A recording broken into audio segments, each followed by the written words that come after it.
Meet Nolima, daughter of Miriam, a young beautiful girl from the village of Obusha. Nolima lives with her grandmother, while her mother lives with her stepfather and her other children. Nolima's father denied her at birth, and it has always been her grandmother and her mother in her life. She completed her matric 2 years ago and has been sitting at home helping out with the house chores and with being sent to the shops. She was struggling to get a job, and bursaries were rejecting her because her pass grades did not meet the minimum requirements. So because her family did not have money to pay for her tuition, she had to keep on trying to find a job so she could at least pay for herself. One day, grandmother sent her to town to buy small groceries, and on her way out at the supermarket, she met her high school principal, Mr. Peter. It was nice and embarrassing at the same time because she was not doing anything at that moment in her life. They greeted each other, and Mr. Peter asked her about her grandmother because he knew her from a parents' meeting, and also asked Nolima what she was doing in life. Nolima explained to him that she was at home not doing anything. Mr. Peter took Nolima's number and told her that he would call her later because he wanted Nolima to come to the city to live with him for a while so he could help her get into a college or at least find a job. Nolima was very happy to hear that and went home.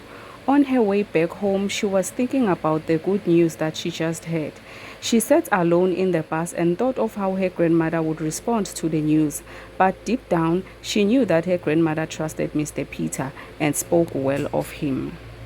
"My life is finally going to change," Nolima said to herself. As soon as she got off the bus, she rushed home and placed the plastic bags on the kitchen table and rushed outside to tell her grandmother about meeting Mr. Peter. Later that day, Mr. Peter called and Nolima jumped up and gave her grandmother the phone. "Long time, my mother," Mr. Peter said as a sign of respect to Nolima's grandmother. And he asked for her permission to take Nolima to come and live with him until she is able to stand on her own. And he also mentioned that he wants to help her find a college and he would pay for her or at least help her find a job. Nolima's grandmother was very happy to hear such news. "Oh, what did I do to deserve such kindness, my son?" Nolima's grandmother said. And Mr. Peter responded nicely, and the following week, Nolima packed her bags and left for the city to start a new life. Her mother and grandmother were happy to finally see her go to school or to at least get a job like her peers in the village. She got into the bus and left the village. It felt like a long trip because in the bus she could not stop thinking about how she would cope without her grandmother, but was excited at the same time to be going to live in the city. When she got off the bus, she took a cab to Mr. Peter's house that was requested for her by Mr. Peter himself. When she arrived, he welcomed her nicely to his home. Nolima was amazed to see such a big house and Mr. Peter's cars because she only knew one. He was very welcoming and not too serious like he normally was at school as the principal.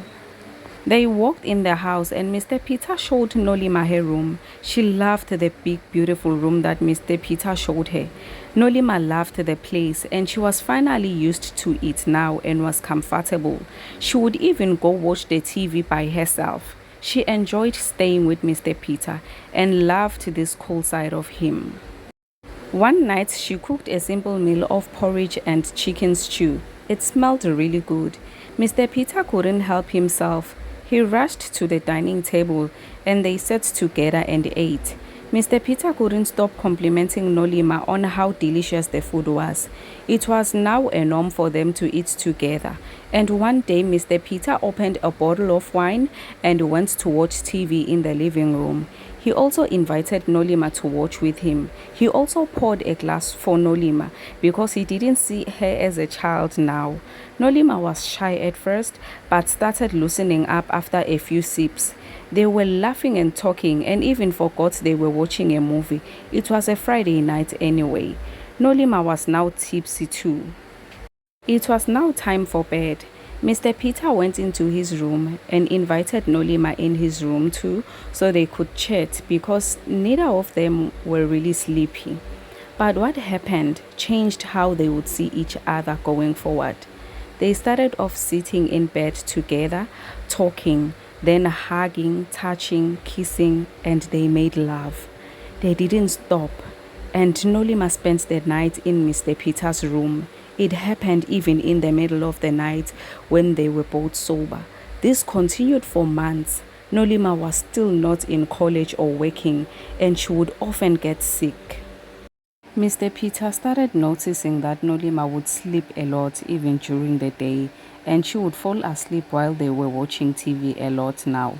She would get sick and not eat like she used to. He decided to go to the pharmacy after work one afternoon and bought a pregnancy test and medicine for Nolima. He called Nolima to his room and gave her the pregnancy test to test herself. Nolima came back from the bathroom and the test was positive. Nolima was shocked and confused and scared at the same time. She was pregnant. She just stood there, frozen. She didn't know what to say. She just went to Mr. Peter's arms. Mr. Peter was sitting on the bed calm because he knew Nolima was pregnant. He was observing her changes for days, so it didn't surprise him after the test. On the other hand, Nolima was scared of what her grandmother would say and that she is not working, and also didn't know how Mr. Peter would be going forward.